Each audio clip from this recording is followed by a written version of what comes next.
I'm Christina Guerrero. And I'm Jimmy Rhodes. KG, when you buy a new car, you probably have a pretty good idea of what you're looking for. Maybe a compact, maybe a SUV or a sedan. Maybe you know how much you want to spend or even the color. That's right, but there are a lot of other features that can add up quickly. Yep, so we're running down the added options that are worth the extra bucks and ones to, well, opt out of. That's our featured story at the top of the list. Want to know how to work your phone? Ask a teenager. Want to know what's in those brats? Ask the sausage maker. And if you want to know the most popular car features, talk to an auto dealer like Whitney Yates Woods of Yates Buick GMC. How many cars do you sell every year?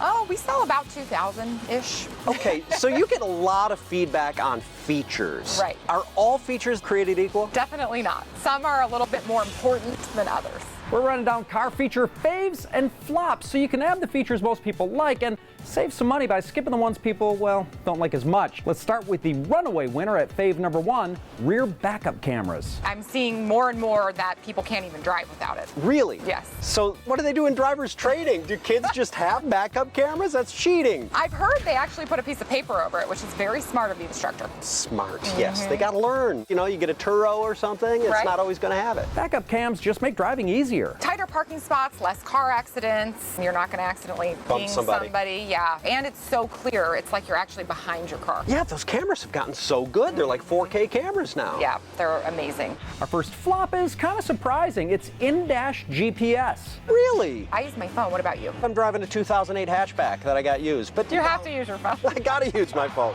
But what's the advantage of the phone over the built-in one? The phone updates regularly, so that map's actually going to be more accurate than the car. And you're used to using it. Right. So skip manufacturer GPS and just stick with your phone. The next car feature the customers rave about, adaptive cruise control. It's kind of like a smarter cruise control. You can set it, you want to go 75 miles an hour, but then you can set how many cars you want to be allowed in front of you. So you can do 2 cars, 3 cars, 1 car, how closely you want to follow that car. Oh, so then it gives you a pad. So if that car's going like 70 and you have it set to 75, you're not gonna bump into the back end. Exactly, it'll slow you down. Nice, and then you can just lean on the horn and tell that person to get out of the way! Get out, we're doing 75! The road rage is optional. Just don't confuse adaptive cruise control for autopilot. You can just sit there, read a book, read a paper, I don't think you're supposed watch to a do that. movie.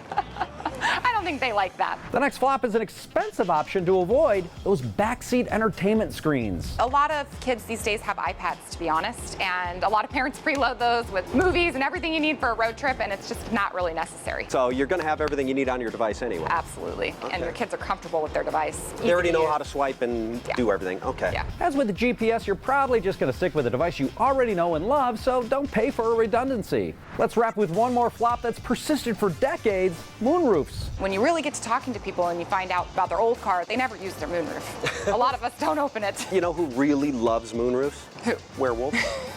So they could just open it up and, you know, transform. And they're the only ones. Unless you're a werewolf, don't get the moonroof. Car features we love and a few to avoid. We're at the top of the list.